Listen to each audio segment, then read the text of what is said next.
নমস্কার। আজকে থেকে আমি একটি নতুন ভিডিও সিরিজ শুরু করছি। বিশেষ করে যারা ইন্ডিয়ান পলিটি সম্পর্কে জানতে চাও বা ভারতের সংবিধান সম্পর্কে জানতে চাও এবং বিভিন্ন কম্পিটিটিভ পরীক্ষার জন্য প্রস্তুতি নিচ্ছ, তাদের জন্য এই ভিডিও সিরিজটি খুবই গুরুত্বপূর্ণ।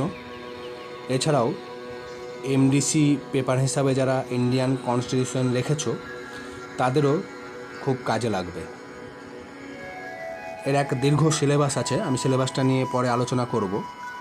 আজকে মূলত আমাদের ভারতের সংবিধানের যে প্রাথমিক পর্যায়, অর্থাৎ ভারতের সংবিধান রচনার যে পটভূমি এবং ভারতের সংবিধান রচনায় গণপরিষদের ভূমিকা, অর্থাৎ ব্যাকগ্রাউন্ড অফ ইন্ডিয়ান কনস্টিটিউশন সম্পর্কে এই ভিডিওতে আমরা আজকে আলোচনা করব। যারা সংবিধান সম্পর্কে জানতে চাও বা জানতে চাই, তাদের এই ভিডিওটি শেয়ার করে দিও এবং আগামী ভিডিওগুলি পাওয়ার জন্য চ্যানেলটি সাবস্ক্রাইব করে দিও এবং বেল আইকন ক্লিক করে দিও, যাতে করে আমার আগত ভিডিওগুলির নোটিফিকেশন তোমরা পেয়ে যাও। তো যাই হোক, আজকের আমাদের এই ভিডিও শুরু করছি। আমরা এই ভিডিওতে ভারতের গণপরিষদ নিয়ে আলোচনা করব। শুরুতেই একটু ভূমিকা সম্পর্কে আলোচনা করব। আমরা সবাই জানি যে আমাদের দেশ ভারতবর্ষ প্রায় 200 বছর ইংরেজদের কাছে পরাধীন ছিল।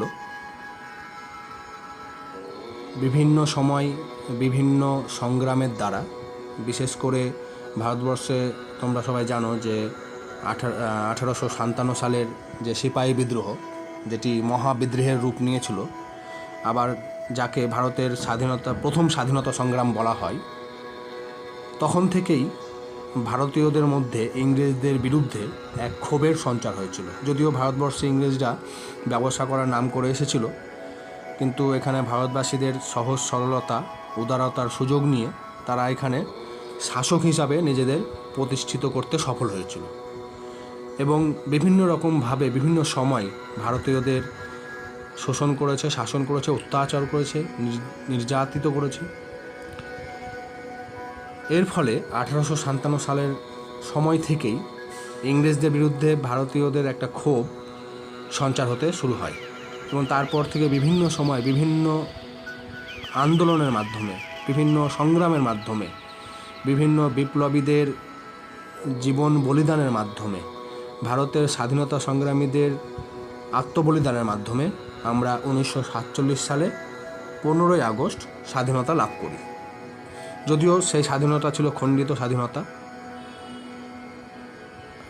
মোহাম্মদ আলী জিন্নার দ্বিজাতি তত্ত্বের ভিত্তিতে ভারতবর্ষ ধর্মের ভিত্তিতে দুটো ভাগ হয়ে যায়, একদিকে পূর্ব পাকিস্তান এবং পাকিস্তান নিয়ে একটা পাকিস্তান এবং ভারতবর্ষ। তো যাই হোক, সে বিষয়ে আমি অন্য এক ভিডিওতে আলোচনা করব। তো এই যে আন্দোলন চলছিল, সেই আন্দোলনের সফলতা আমরা আংশিক পেলাম 1947 সালে। দেশ যে স্বাধীন হলো, আমরা সবাই জানি বিভিন্ন দেশ যখন পরিচালিত হয় তার কিছু নিয়মকানুন আছে, তার কিছু নীতি আছে, যার ভিত্তিতে দেশ পরিচালিত হয়, যাকে আমরা এক কথায় সংবিধান বলতে পারি। তো আমাদের দেশ যখন স্বাধীন হলো বা স্বাধীনতার আগে থেকেই ভারতের যারা স্বাধীনতা সংগ্রামী বিশিষ্ট ব্যক্তি, তারা অনুভব করেছিলেন যে ভারতবর্ষ স্বাধীন হওয়ার পর আমাদের দেশ কীভাবে পরিচালিত হবে, রাষ্ট্র কী নীতি নিয়ে পরিচালিত হবে বা আমাদের সংবিধান কী হবে। তো এরকম একটা আলাপ আলোচনা চলছিল এবং এই ভারতবর্ষকে পরিচালনার জন্য কিছু নিয়মকানুন, বিধিনিষেধ জানা দরকার এবং সেটাকে লিপিবদ্ধ করা দরকার।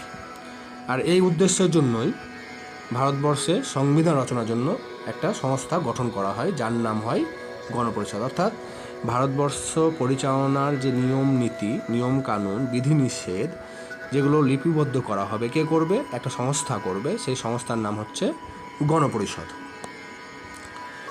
এবার এই যে গণপরিষদ, সেই গণপরিষদ কোথা থেকে আসলো, কেনই বা গণপরিষদের আর প্রয়োজন হলো, সেই সময় বিশ্বের রাজনৈতিক পরিস্থিতি কেমন ছিল?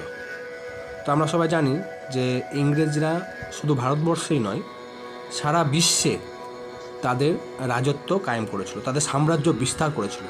তারা গর্ব করে বলতো যে ব্রিটিশ সাম্রাজ্যে কখনো সূর্য অস্ত হয় না। তো এই যে সারা বিশ্বে তাদের যে শাসন, তাদের যে অত্যাচার, সেই অত্যাচারের কারণে পৃথিবীর বিভিন্ন জায়গায় যেখানে যেখানে ইংরেজদের শাসন ছিল সেখানে সেখানে কিন্তু আন্দোলন শুরু হয়। ভারতবর্ষে যদি গণপরিষদের দাবি বোঝা যায় তাহলে 1906 সালে ভারতের গণপরিষদের প্রথম দাবি উত্থাপিত হয় এবং কংগ্রেসের পূর্ণ স্বরাজ সংক্রান্ত প্রস্তাব গ্রহণ করে সেখানেও কিন্তু গণপরিষদের দাবি সম্পর্কে বলা হয়েছিল। এবং সে সময় যখন প্রথম বিশ্বযুদ্ধ চলছিল, আর সেই বিশ্বযুদ্ধ চলাকালীন আমি বললাম যে বিশ্বের বিভিন্ন দেশে যেখানে ইংরেজদের শাসন ছিল বা কোথাও কোথাও পর্তুগিজ বা কোথাও অন্যান্য বিদেশি শক্তির যে শাসন ছিল, আর সেই শাসন থেকে নিজেদেরকে উদ্ধার করার জন্য, নিজেদের মুক্তি পাওয়ার জন্য এবং বিভিন্ন ছোট বড় দেশগুলির মধ্যে আত্মনিয়ন্ত্রণের অধিকারের এক ব্যাপক প্রচার শুরু হয় যে না, আমাদের এই যে বিদেশি শক্তি সেখান থেকে আমাদের মুক্তি পেতে হবে। আর সের জন্য ব্যাপক প্রচার শুরু হয় আত্মনিয়ন্ত্রণের অধিকারের জন্য। আর সেই প্রচারে আজ কি ভারতবর্ষে এসে পড়েছিল। ভারতবর্ষের সমসাময়িক যে জাতীয়তাবাদী নেতারা, তারা এই আত্মনিয়ন্ত্রণের অধিকারের জন্য দাবি তুলতে শুরু করল। আর এই দাবিকে কেন্দ্র করেই স্বাধীনতা সংগ্রাম চরম আকার রূপ নিয়েছিল। এবার আমাদের দেশে যখন ব্রিটিশ শাসন ছিল, তখন ভারতবর্ষের শাসন ব্যবস্থা কিছু নিয়মনীতি দ্বারা পরিচালিত হতো, যেটা ব্রিটিশরা তৈরি করেছিল। এর এক দীর্ঘ ইতিহাস আছে, সেই ইতিহাস আমি অন্য একটা ভিডিওতে আলোচনা করব। এখানে সংক্ষেপে গণপরিষদ সংক্রান্ত যে বিষয় সেটা আমি তুলে ধরছি। যদি আমরা দেখি তাহলে দেখব ভারতবর্ষে যে ইংরেজ তথা ব্রিটিশ শাসন ছিল, সেই শাসনকে মূলত দুভাগে ভাগ করতে পারি আমরা। এক হচ্ছে কোম্পানির শাসন, অর্থাৎ ব্রিটিশরা প্রথমে সরাসরি ভারতবর্ষে আসেনি, ভারতবর্ষে কোম্পানি এসেছিল, ব্রিটিশ ইস্ট ইন্ডিয়া কোম্পানি, তোমরা সবাই জানো, এখানে ব্যবসা করতে এসেছিল। তারপরে ধীরে ধীরে তারা ভারতবর্ষে কবজা করতে শুরু করে। তো 1857 সাল পর্যন্ত ভারতবর্ষে ব্রিটিশ ইস্ট ইন্ডিয়া কোম্পানির শাসন ছিল, কিন্তু 1857 সালে যে মহাবিদ্রোহ দেখা দিল, তারপরে কিন্তু ব্রিটিশ সরকার সরাসরি ভারতবর্ষের শাসন নিজের হাতে তুলে নিয়ে প্রথম যে গভর্নমেন্ট অফ ইন্ডিয়া অ্যাক্ট 1857 সালে তারা ব্রিটিশ পার্লামেন্টে পাস করে।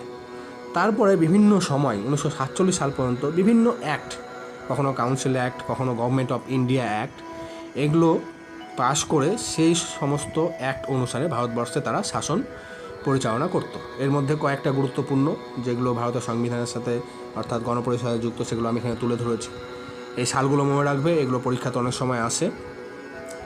ইন্ডিয়ান কাউন্সিল অ্যাক্ট 1861, আবার ইন্ডিয়ান কাউন্সিল অ্যাক্ট 1892 এবং ইন্ডিয়ান কাউন্সিল অ্যাক্ট 1909।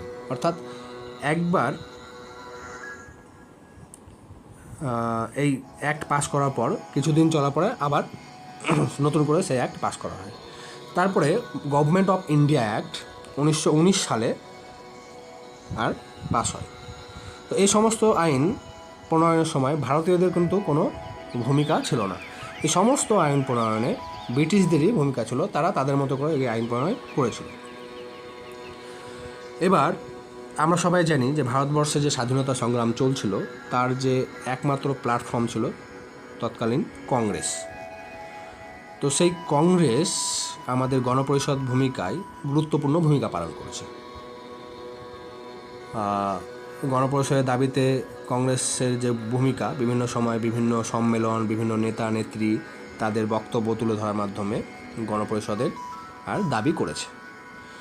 প্রথম 1922 সালে 18 জানুয়ারি ভারতীয় গণপরিষদের যে অপরিহার্যতা, সেটা কিন্তু জাতীয় কংগ্রেস ব্যক্ত করে। তারপর থেকেই বিভিন্ন সময় বিভিন্ন নেতারা আর বিভিন্ন সম্মেলনে, মিটিং মিছিলে এই দাবি তুলতে থাকে। যেরকম 1925 সালে অ্যানি বেসান্ট ইংল্যান্ডের পার্লামেন্টে ভারতের কমনওয়েলথ বিল উত্থাপন করেছিল, সেখানে ভারতের গণপরিষদ সম্বন্ধে আলোচনা করেছিলেন। তারপরে মতিলাল নেহেরু 1928 সালে প্রথম সংবিধানের খসড়া তৈরির উদ্যোগের কথা বলেন। আমরা যেটা নেহেরু রিপোর্ট নামে বা স্বরাজ কনস্টিটিউশন নামে জানি, এছাড়াও 1933 সালে ব্রিটিশ সরকার শ্বেতপত্র প্রকাশ করেছিল এবং সেখানেও আর ভারতের দ্বৈত শাসন ব্যবস্থার কথা বলেছে, অর্থাৎ কেন্দ্রীয় সরকার কেন্দ্রীয়ভাবে শাসন ব্যবস্থা পরিচালনা করবে এবং প্রদেশগুলোর জন্য আলাদা আলাদা সরকার। অর্থাৎ তখন থেকে ভারতবর্ষের শাসন ব্যবস্থা কেমন হতে পারে সে সম্পর্কে কিন্তু আলোচনা শুরু হয়। তারপরে 1934 সালে জাতীয় কংগ্রেসের এক সম্মেলনে মানবেন্দ্রনাথ রায়, MN রায় নামে আমরা চিনি, তিনি আনুষ্ঠানিকভাবে, এতদিন তো ব্যক্তিগতভাবে বা অনৌপচারিকভাবে এ দাবি ওঠে, কিন্তু 1934 সালে প্রথম আনুষ্ঠানিকভাবে গণপরিষদ গঠনের ব্যাপারে একটা প্রস্তাব উত্থাপন করেন এবং 34 সালে কংগ্রেসের ওয়ার্কিং কমিটির বৈঠকে এ নিয়ে বিস্তর আলোচনা হয়, বিভিন্ন বিচার বিশ্লেষণ হয় এবং 36 সালে কংগ্রেসের যে ফৌজপুর সম্মেলন হয় সেইখানে গণপরিষদ গঠনের জন্য দৃঢ় প্রতিজ্ঞা গ্রহণ করা হয়, প্রস্তাব গ্রহণ করা হয়। তারপরে 1938 সালে নেহেরু তার ঘোষণা মাত্র আমরা জানি যেটি নেহেরু রেজলিউশন নামে পরিচিত, সেখানে তিনি বলছেন, the constitution of free India should be made by the constitute assembly elected on the basis of adult suffrage without any outside interference. অর্থাৎ ভারতের যে সংবিধানের রচনা হবে সেটা কে করবে? গণপরিষদ করবে এবং এই গণপরিষদ সদস্যরা সার্বজনীন প্রাপ্তবয়স্ক ভোটাধিকারের ভিত্তিতে নির্বাচিত হবেন, এখানেও কোনো বিদেশির ইন্টারফেয়ার থাকবে না, তিনি এটা বলেছেন। তারপর 1940 সালে কংগ্রেসের রামগড় সম্মেলন, সেখানে পূর্ণ স্বরাজ এবং একটি গণপরিষদ গঠনের পক্ষে প্রস্তাব গ্রহণ করে। এইভাবে কংগ্রেস বিভিন্ন সময় বিভিন্নভাবে গণপরিষদের দাবি তুলে।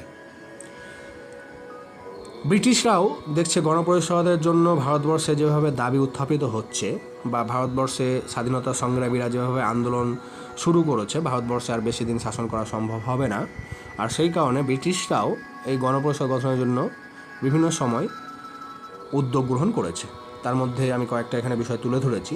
বিশেষ করে দ্বিতীয় বিশ্বযুদ্ধের প্রাককালে যখন সারা বিশ্বে আর দ্বিতীয় বিশ্বযুদ্ধ শুরু হয়, তখন ইংরেজরা দেখলো যে ভারতবর্ষের সহযোগিতা না পেলে আর আমরা যুদ্ধে জয়লাভ করতে পারবো না, তো সেই জন্য ভারতীয় সৈনিকদের কাজে লাগানোর জন্য তারা কী করলো, যে একটা ভাইসরয়, তৎকালীন যে ভাইসরয় ছিলেন, 1940 সালে 8 অগস্ট একটা ঘোষণা করলেন, যেটি অগাস্ট ঘোষণা নামে পরিচিত।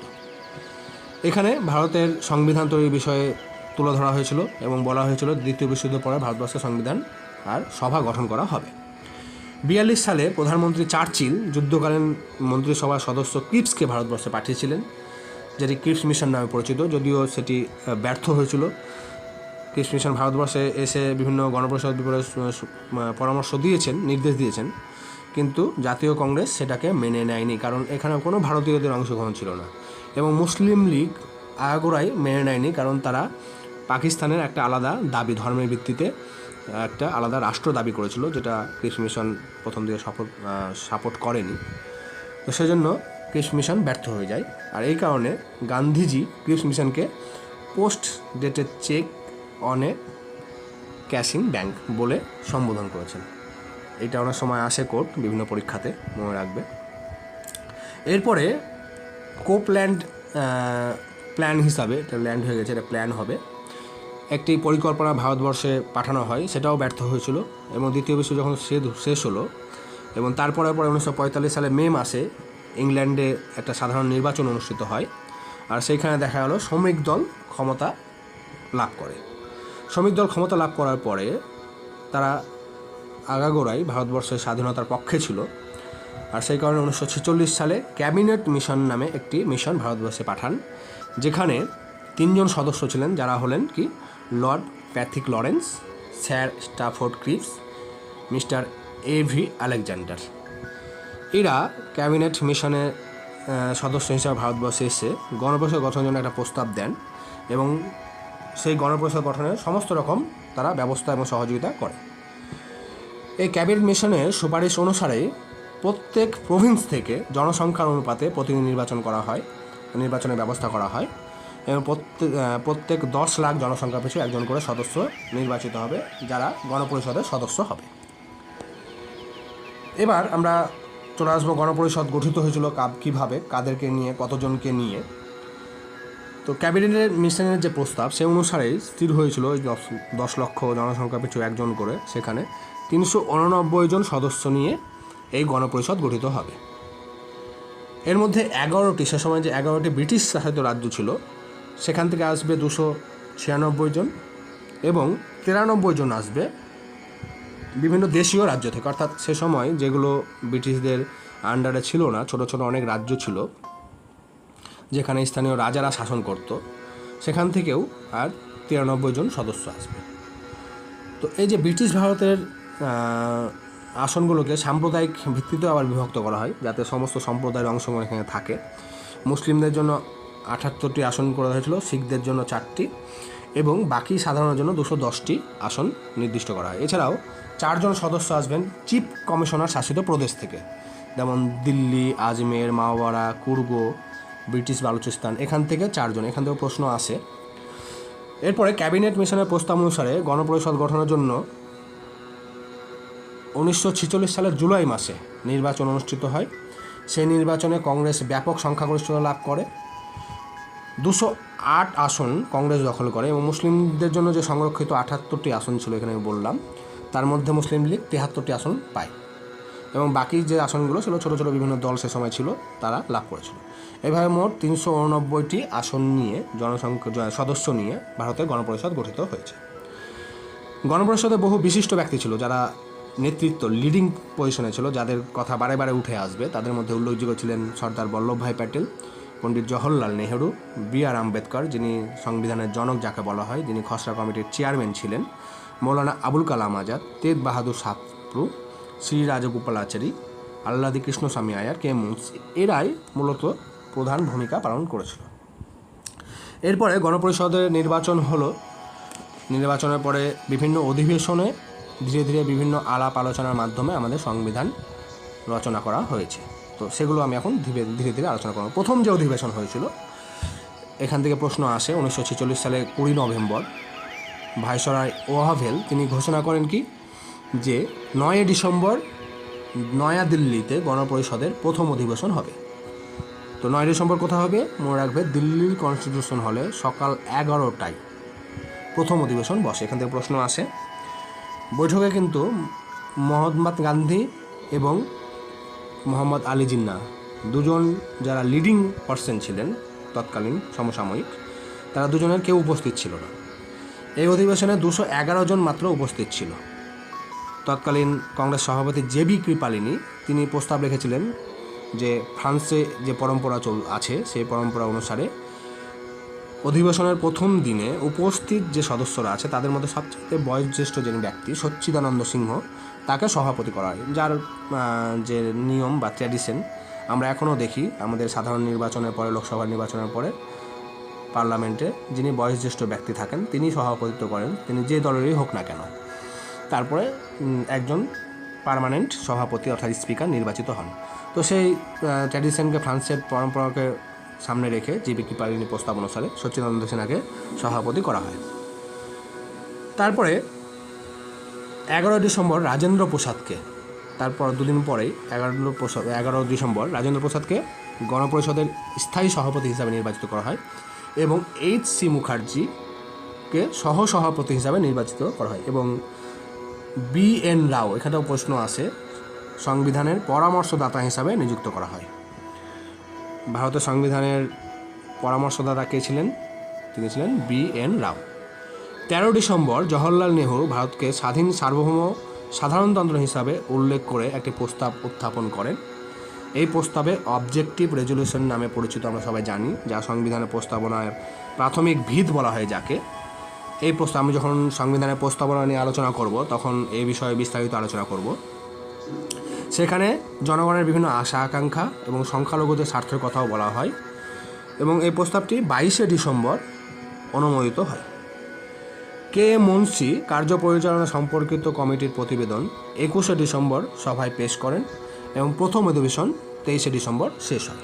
এরপরে মোট 11টি অধিবেশন হয়েছিল। আমি সবগুলো আলোচনা করব না, যেগুলো গুরুত্বপূর্ণ সেগুলোই আলোচনা করব এখানে, নাহলে ভিডিওটি অনেক লম্বা হয়ে যাবে।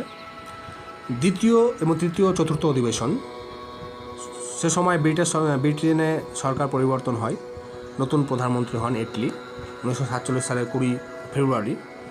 আর ক্ষমতা ভারতীয়দের হাতে তুলে দেওয়ার যে একটা ঘোষণা তিনি করেছিলেন এটলি, সেই অনুসারে দ্বিতীয় অধিবেশন 1947 সালের 20 জানুয়ারি থেকে 25 জানুয়ারি পর্যন্ত চলে।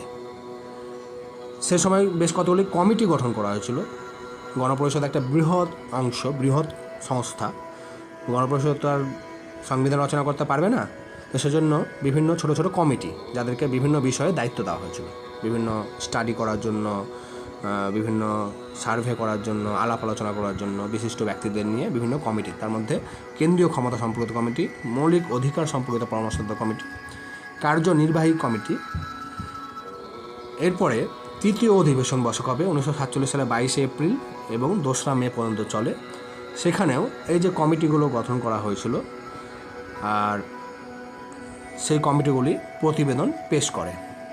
এছাড়াও আরও 2টি কমিটি সেখানে গঠন হবে, কেন্দ্রীয় শাসনতন্ত্র সম্পর্কিত কমিটি, প্রাদেশিক শাসনতন্ত্র সম্পর্কিত কমিটি। লর্ড মাউন্টব্যাটেন 1947 সালের 3রা জুন ঘোষণা করলেন যে ব্রিটিশ সরকার 15ই আগস্ট ভারতবাসী হাতে ক্ষমতা তুলে দেবে।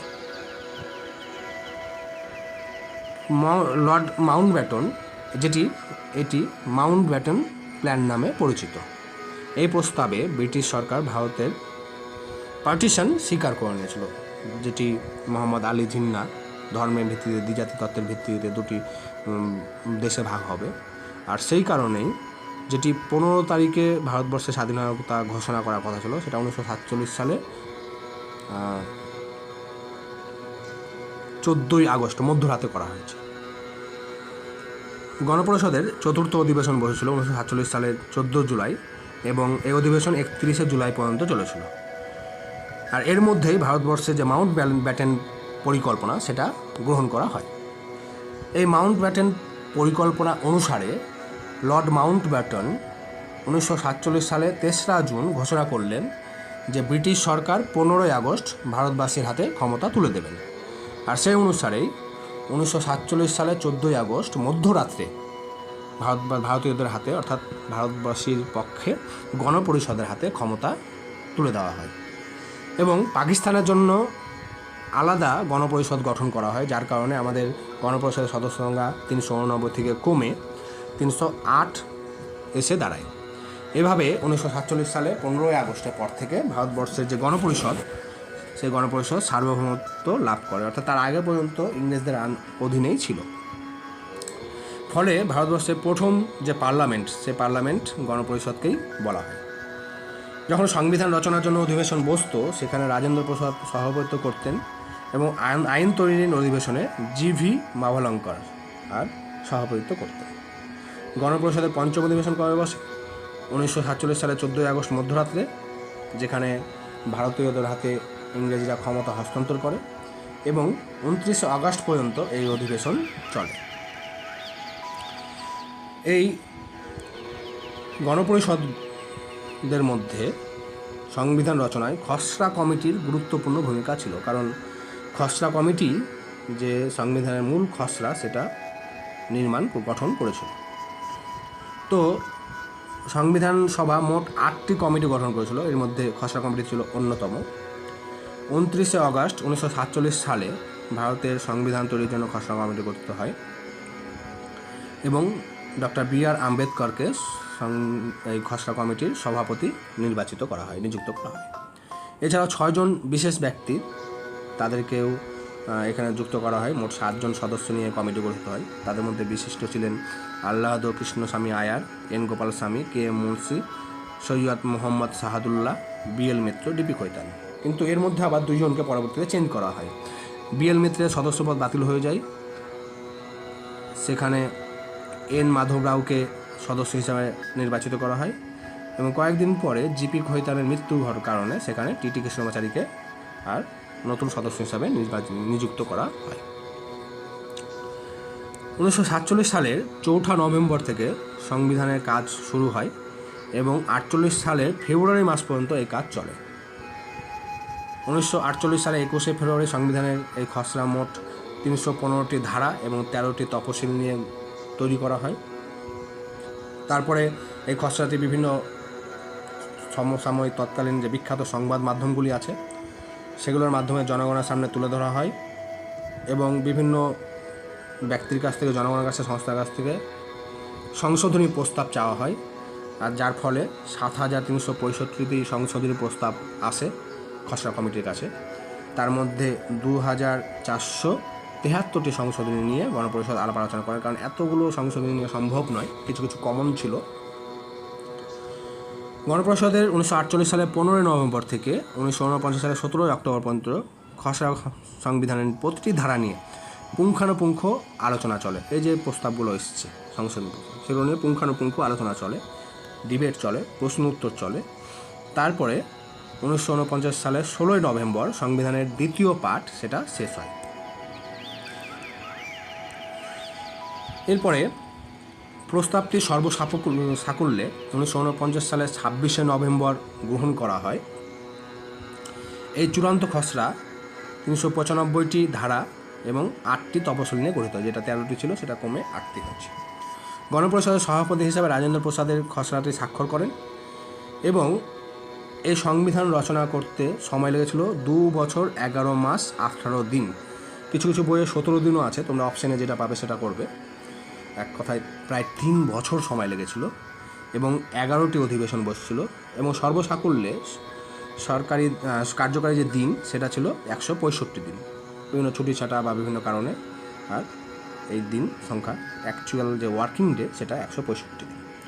1950 সালে 24 জানুয়ারি গণপরিষদের সেই অধিবেশন বসে এবং সেই দিনই গণপরিষদের অন্যান্য সদস্যরা সংবিধানে স্বাক্ষর করে এবং এই সংবিধান রচনা করতে প্রায় সময় লেগেছিল। সমসাময়িক ক্ষেত্রে মোট খরচ হয়েছিল 64 লক্ষ টাকা।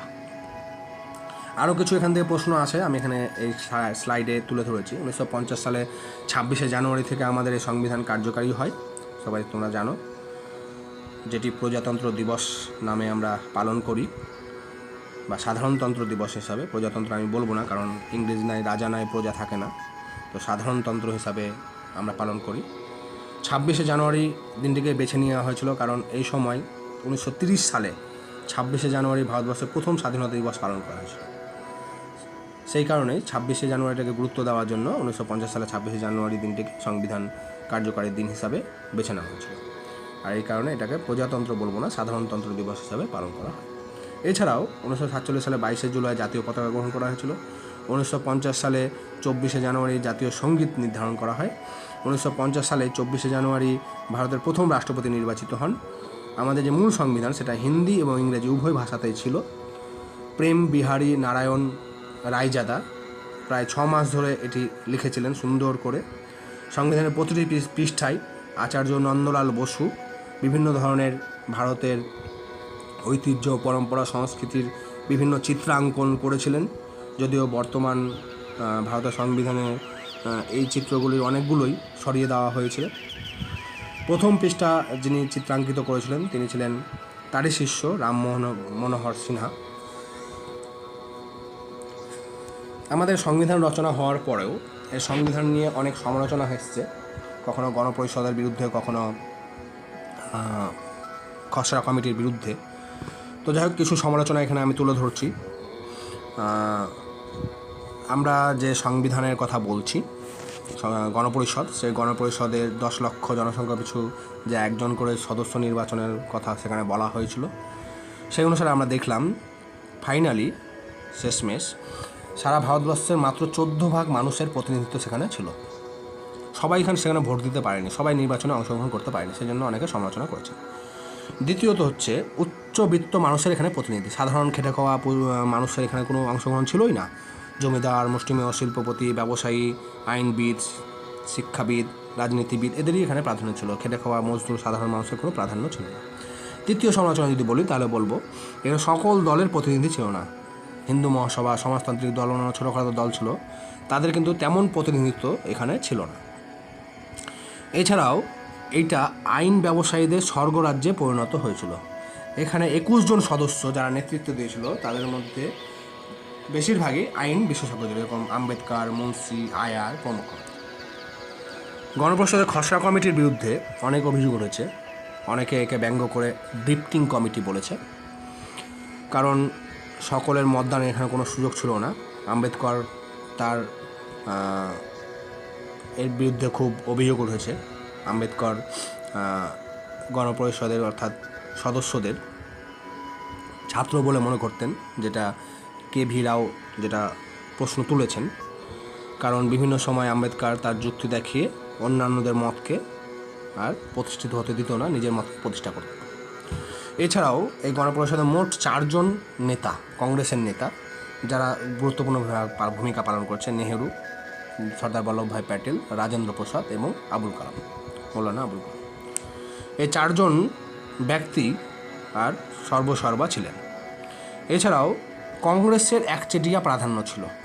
বিভিন্ন বিষয়ে আনয়ন করা, প্রস্তাব উত্থাপন করা বা বিভিন্ন আলাপ আলোচনা করা, ভোট দান করা, এই সমস্ত ক্ষেত্রে কংগ্রেসের ওয়ার্কিং কমিটির সদস্যদের হুইপ জারি করা হতো যে আপনারা এর পক্ষে বা বিপক্ষে ভোট দিবেন। সেই কারণে কংগ্রেসের একচেটিয়া প্রাধান্য এখানে ছিল। আবার অনেকে এটাকে হিন্দুদের প্রাধান্য বা হিন্দু জনগোষ্ঠীর প্রাধান্য বলে সমালোচনা করে। কারণ গণপরিষদের সদস্যদের অধিকাংশই ছিল হিন্দু ধর্মের লোক, যদিও এই সমালোচনা মোটেই খাটা উচিত নয়। কারণ দ্বিজাতি তত্ত্বের ভিত্তিতে দেশ ভাগ হয়েছিল, মুসলিমদের জন্য আলাদা রাষ্ট্র হয়ে গেছে। তো স্বাভাবিকভাবে হিন্দু জনসংখ্যা বিশিষ্ট এলাকায় হিন্দুদেরই প্রাধান্য থাকা স্বাভাবিক। তো যদিও ভিসকাউন্ট সাইমন এটাকে এই বডি অফ হিন্দু বলেছে। যাই হোক, এই এত কিছু সমালোচনা থাকলেও পরিস্থিতি যদি আমরা বলি, তাহলে বলতে পারি যে এই গণপরিষদ প্রায় দীর্ঘ 3 বছর ধরে অক্লান্ত পরিশ্রম করে বিভিন্ন দেশের, আমাদের সংবিধান তো এমনি মৌলিক সংবিধান আমরা বলি না, আমাদের বিভিন্ন দেশের যে বিশ্বের যে বিভিন্ন দেশের সংবিধান আছে সেগুলো অধ্যয়ন করে, স্টাডি করে আমাদের দেশের ক্ষেত্রে সমসাময়িক সামাজিক, অর্থনৈতিক, রাজনৈতিক পরিস্থিতির ভিত্তিতে যেগুলো আমাদের দেশের পক্ষে উপযোগী সেগুলো গ্রহণ করে আমাদেরকে একটা সুন্দর সর্বজন গ্রাহ্য একটা সংবিধান গণপরিষদ উপহার দিয়েছে। আর সেই উপহার অনুসারে, সেই সংবিধান অনুসারে 1947 পর থেকে, বিশেষ করে 1950 পর থেকে আমাদের দেশ পরিচালিত হয়ে আসছে। এবং বিভিন্ন সময় বিভিন্ন কারণে সময়ের সাথে তাল মিলিয়ে চলতে গিয়ে আমাদের এই সংবিধান সংশোধিত হয়েছে, বিভিন্ন ধারা যুক্ত হয়েছে, কখনো কখনো কিছু ধারা আর সেখান থেকে সরানো হয়েছে। সেই সংবিধান সংশোধনের মাধ্যমে আমাদের বর্তমান যদি দেখা যায় তাহলে 848 তারও বেশি আর্টিকেল আছে, 12টি শিডিউল আছে এবং 25টি পার্ট নিয়ে আমাদের বর্তমান যে সংবিধান, সেই সংবিধান বিরাজ করছে। এই যে সংবিধান সংশোধনের ধারা আমি পরবর্তীতে একটা ভিডিওর মাধ্যমে আলোচনা করব। তোমরা আগামী ভিডিওগুলি পাওয়ার জন্য চ্যানেলটি সাবস্ক্রাইব করে দাও, যাতে করে পরবর্তী ভিডিও, এই পুরো সিরিজের যে ভিডিওগুলি তোমরা পেয়ে যাও। তো আজকের মতো এটুকুই আলোচনা ছিল। পরবর্তী ভিডিওতে আরও বিষয়গুলি আলোচনা করব। ধন্যবাদ, সকলে ভালো থাকবে।